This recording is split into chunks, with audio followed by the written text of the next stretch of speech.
আল্লাহ পাক তার প্রতি রহম করুন যে আমার এই কথাগুলোকে অন্যের কাছে পৌঁছে দিবে।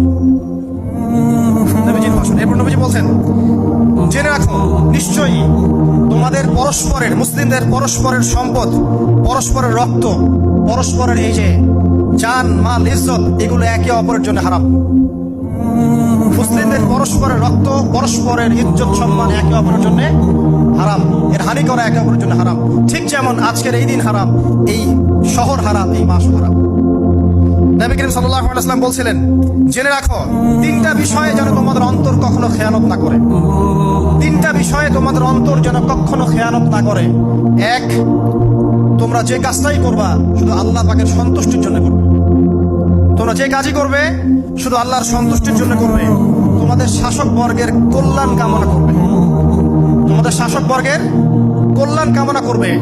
3 নাম্বার, মুসলিমদের জামাতকে আঁকড়ে ধরে রাখবে। মুসলিমদের ইউনাইটেড কমিউনিটিকে আঁকড়ে ধরে থাকবে। এই তিনটা বিষয় পালনের ক্ষেত্রে তোমাদের অন্তর যেন খেয়ানত না করে।